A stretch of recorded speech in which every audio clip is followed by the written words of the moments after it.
O mga kabukid, nag-testing po sila ng pinopromote nating herbicide, yung Glupus ano. So nagkumana po sila rito kung talagang mamamatay daw po yung isang puno. So ayan po yung itsura ng na-sprayan ng Glupus no, na nilaw na. Tapos itong kamatis, na-sprayan din po. Pero ang namatay lang yung tinamaan. Hindi po namatay mismo yung kamatis, no? Ayan, may bunga, may bulaklak pa nga, ayan no. Ang lapad ng kanilang upo. Oh, ayan oh, upo po 'yan. Yan, hawak ni Kuya Rodrigo. So malapad po no.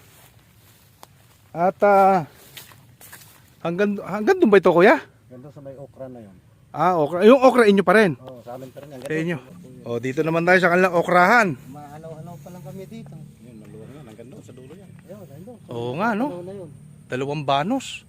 Oh, saka itong kabila. So pero hindi pantay ang tubo. Hindi. Yung nawala. Naano kasi yan eh.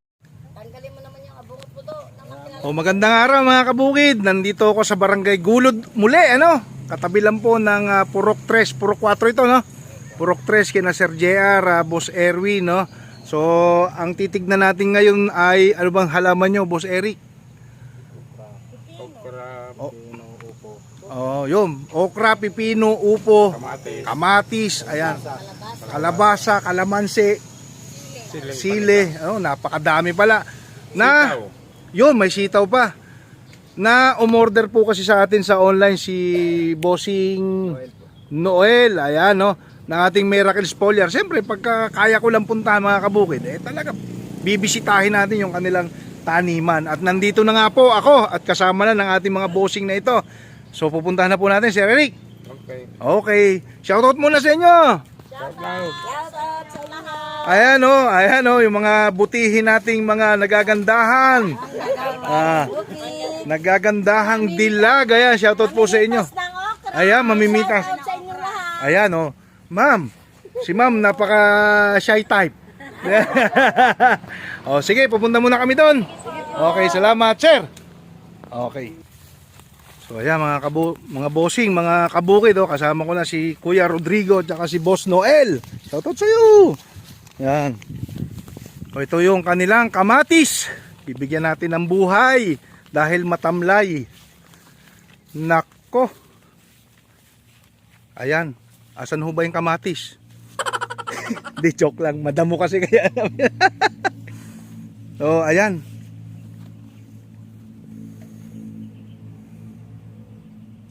So yun mga kabukid, ang sitwasyon namin. So dito natin ikakana yung ating Miracle Spoliar. Ilang buwan na ho ito?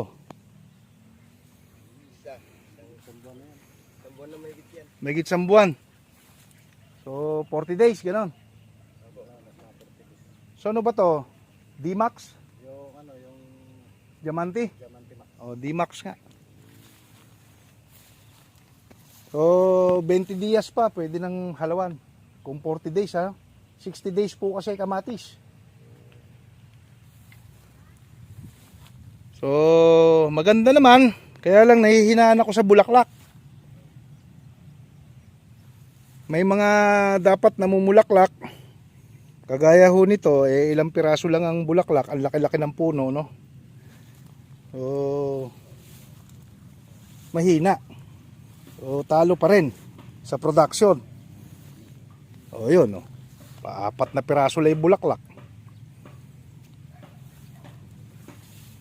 So, tulungan natin.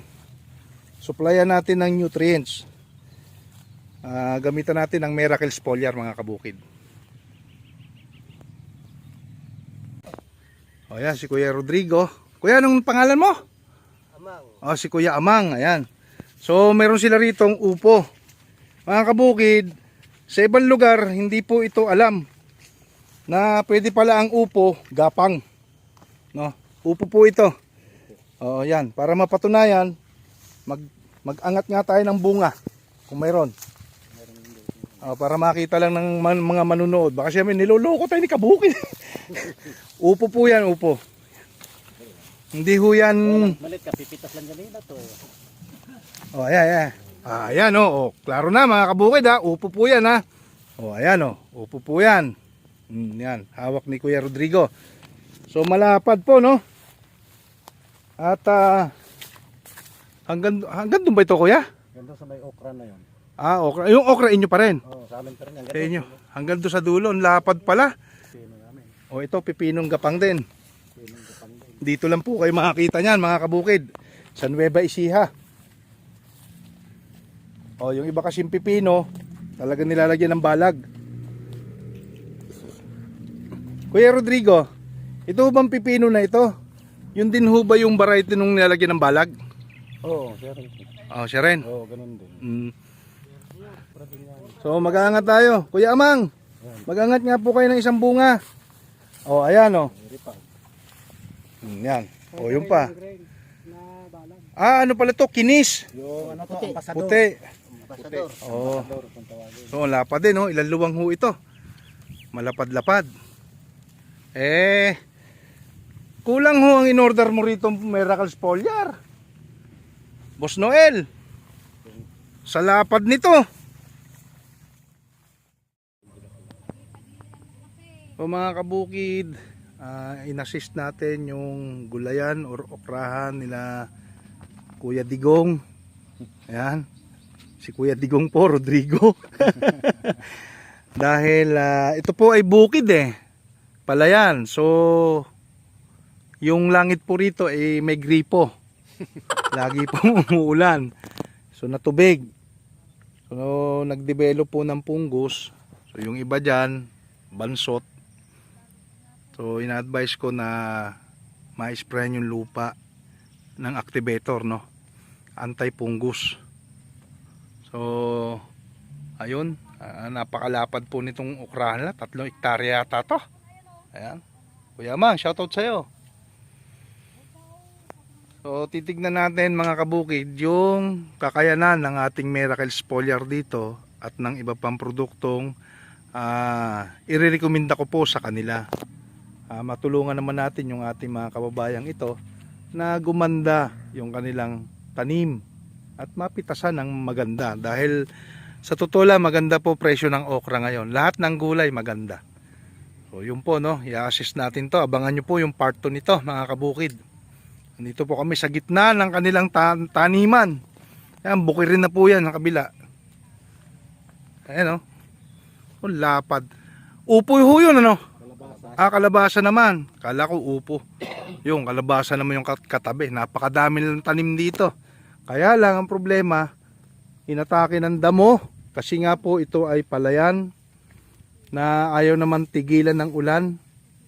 Ayan ang nangyari. Inaapak-apakan nila Kuya Amang ng ganyan. Para matumba lang yung damo dahil lumampas na po sa kanilang tanim na okra. So ina-advise sa akin kung pwedeng isprehan ng lupus. Pwede naman, ang problema nga lang may tubig sanap-sanap ng tubig, so hindi pa rin pwede, masasayang po ang gamot. Pabor po sa akin dahil mabebentahan yung lingkod nyo, pero sayang, kaya hindi ho natin pwedeng irekomenda na i-spray ngayon. Pag natuyo yung lupa, pwede po yan, maniwala ko kayo wag nyo lang iaangat ang spray. Tutok lang ho kung maaari. Kaya ho yan. Dilaw ho yan. Ilang araw lang. So babalikan ko to. Kuya Digong. Yan. Boss Noel. So i-assist natin to sa part 2. Yes, Kuya Amang. Yan, babalikan natin to mga kabukid.